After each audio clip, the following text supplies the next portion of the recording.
देखिए ना, प्रमेय नंबर 6.2, ठीक नहीं है। तो प्रमेय नंबर जो 6.2 है वो क्या है, वो है थेल्स प्रमेय का व्युत्क्रम जिसे कहा जाता है, ठीक है ना। इसे कहते हैं CVPT, क्या कहते हैं ऐसे, ठीक है ना। इसे इसे क्या नाम है, थेल्स प्रमेय का व्युत्क्रम कहा जाता है। और ऐसे CVPT कहते हैं, क्या कहते हैं CVPT कहते हैं, ठीक है। और ऐसे कहते हैं मतलब आधारभूत समानुपातिकता का प्रमेय का क्या है, यह व्युत्क्रम है, ठीक है। तो ये चीज़ें हैं, ठीक है ना। तो क्या है, थेल्स प्रमेय का व्युत्क्रम, क्या है, थेल्स प्रमेय का व्युत्क्रम, थेल्स प्रमेय का व्युत्क्रम, ठीक है। इसको आप जानना जरूरी है, ठीक है। तो प्रमेय क्या कहता है, प्रमेय 6.2 समझिए होगा। यदि किसी त्रिभुज, यदि एक रेखा ना, यदि एक रेखा किसी त्रिभुज की दो भुजाओं को, कोई रेखा है जो D है ना, यदि एक रेखा किसी त्रिभुज की दो भुजाओं को AB और AC ना, दो भुजाओं को एक ही अनुपात में विभाजित करे तो तीसरी भुजा क्या होती है, समांतर होती है। क्या होती है, तीसरी भुजा क्या होती है, समांतर होती है ना। तो मतलब कोई रेखा है, मतलब कोई रेखा है ना, यदि एक रेखा किसी त्रिभुज की दो भुजाओं को AB और क्या नाम है AC, दो भुजाओं को एक ही अनुपात में विभाजित करे तो तीसरी भुजा क्या होती है, समांतर होती है। मतलब बात सिद्ध करना है। तो एक कोई रेखा है जो दो भुजाओं को एक ही अनुपात में क्या करती है, बांटती है ना, एक ही अनुपात में विभाजित करती है, तो क्या होती है, तीसरी भुजा क्या होती है, समांतर होती है। इसे हमें मतलब हमें इसी समांतर या सिद्ध करना है, D समांतर किसके है, BC के, ठीक है। ऐसा हमें सिद्ध करना है। तो ध्यान समझिएगा, अब करना है क्या है, पहले इसे समझिए। पहले आप समझिए कि जो दिया है उसे लिख लीजिए। मतलब ये दिया है कि क्या है कि जो भुजाओं का अनुपात क्या समान है, जो AD/DB और AB/AC क्या है, बराबर दिया है, ठीक है ना। यही दिया है। यदि किसी त्रिभुज के दो भुजाओं का ही अनुपात में विभाजित करें ना, मतलब ये आपको स्टेटमेंट दिया गया है कि जो AD/DB और AB/AC क्या है, बराबर है। तो हमें सिद्ध करना है कि जो D लाइन होगा BC क्या होगा, पैरेलल होगा या समांतर होगा, ठीक है। सिद्ध करना है कि जो D समांतर किसी होगा BC के, है ना, ये हमें सिद्ध करना है। तो यहाँ समझिएगा, रचना क्या करेंगे, ठीक है ना। मानेंगे ना, लेट मतलब मान लेंगे कि जो D भुजा है वो क्या है, BC के समांतर नहीं है, ठीक है ना। ऐसा आप याद रखिएगा, ठीक है ना। D जो है BC के समांतर नहीं है, जो D है BC के समांतर नहीं है। तो हम मतलब क्या करेंगे, एक लाइन ड्रा करेंगे, ठीक है ना। एक लाइन ड्रा करेंगे जो मान लीजिए हम मान के चलेंगे कि वो क्या होगा, BC के समांतर होगा, ठीक है। मान लीजिए ग्राफ एक खींच दिए, मान लीजिए क्या है, E डैश, क्या है E डैश ना। ऐसा मान के चल रहा है कि मतलब ये लाइन इसके D जो है BC के समांतर नहीं है, और हम लाइन जो खींचे हैं D है, D डैश, वो क्या है, BC के समांतर है। तो मतलब जो D है वो क्या है, मान के चल रहे हैं कि जो D है DE डैश वो क्या है, BC के समांतर है ना, है कि नहीं है, बात समझ में आया। तो इसको याद रखना है, जो D है BC क्या है, समांतर है, ठीक है। मतलब अब हम मान के चलना है कि जो D डैश और BC के समांतर है, तब ध्यान समझिएगा, आपको पता है ना, जो समांतर हो गई तब बताया था ना किसके 6.1 प्रमेय से कि अगर लाइन इसके पैरेलल है तो इनकी भुजाओं का अनुपात मतलब क्या होगा, AD/DB और A डैश बटा क्या होगा, E डैश के बराबर होगा, ठीक है कि नहीं है। तो उत्पत्ति में प्रूफ करेंगे, उत्पत्ति में, ठीक है नहीं है। देखिए क्या होगा, जो AD बटा क्या हो जाएगा, DB जो हो जाएगा वो क्या होगा, AE डैश बटा क्या हो जाएगा, AE डैश बटा क्या होगा, E डैश C, ठीक है। इस समीकरण मान लीजिए आप, इसे मान लीजिए 1, इस समीकरण मान लीजिए आप 2। अब यहाँ समझिएगा समीकरण 1,2 से, समीकरण 1,2 से, ठीक है। तो एक क्या होगा, AD/DB ये भी है, AD/DB है ना। समीकरण मतलब 1,2 के क्या है, जो बायां पक्ष है वो क्या है, बराबर है ना, तो दाहिना पक्ष क्या होगा, स्वतः बराबर होगा, ठीक है।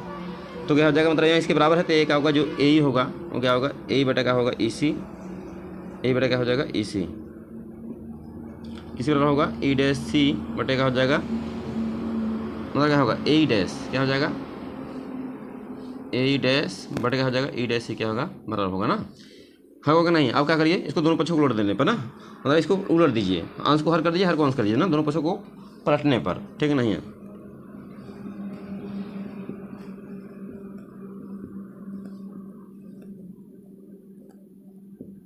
पलटने पर क्या होगा, EC ऊपर कर दीजिए, AE नीचे कर दीजिए, ठीक है ना, और E डैश C ऊपर कर दीजिए और AE डैश क्या करिए, नीचे कर दीजिए, ठीक है ना।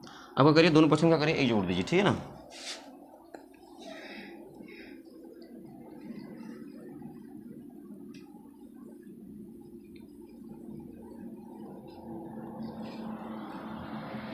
दोनों पक्षों में क्या करने पर, दोनों पक्षों में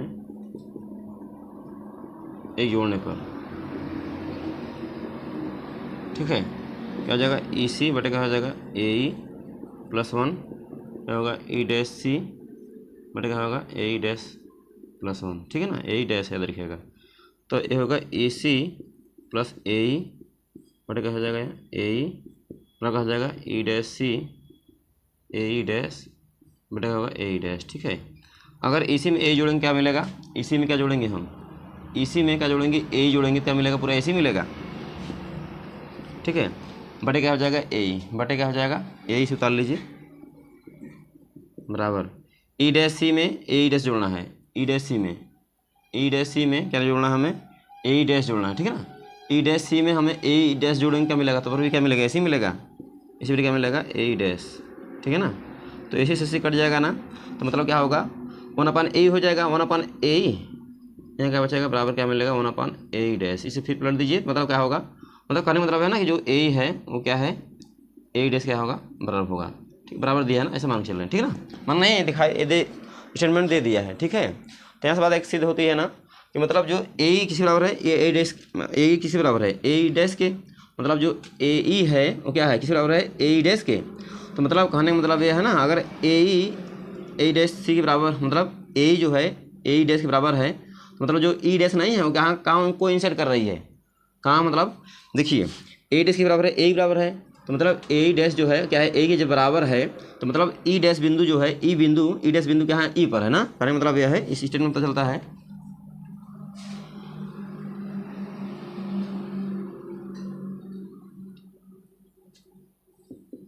है ना, मतलब क्या है कि जो मतलब कहने का मतलब है ना, इससे पता चलता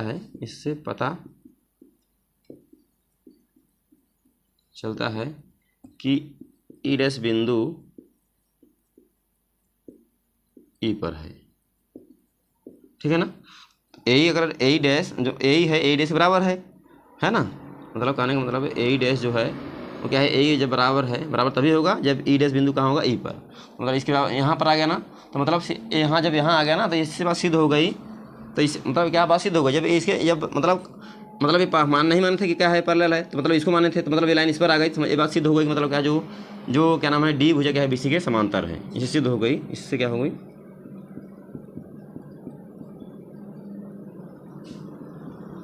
सिद्ध हो गई कि डी क्या है समांतर किसके है, डी समांतर बीसी के है। ठीक है ना, इससे सिद्ध हो गई कि ना डी समांतर किसके है बीसी के है।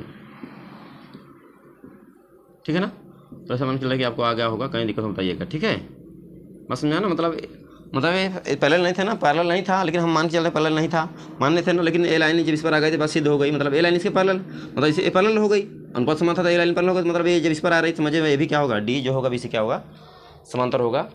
अब वीडियो अगर अच्छा लगा हो तो चैनल को आप सब्सक्राइब करिए। ठीक है, अगर बच्चों के साथ शेयर करिए। ठीक है कि नहीं है, अगर कोई दिक्कत होगा तो हमें प्रॉब्लम होगा बताइएगा कि सर जी ये प्रॉब्लम है समझ नहीं आया।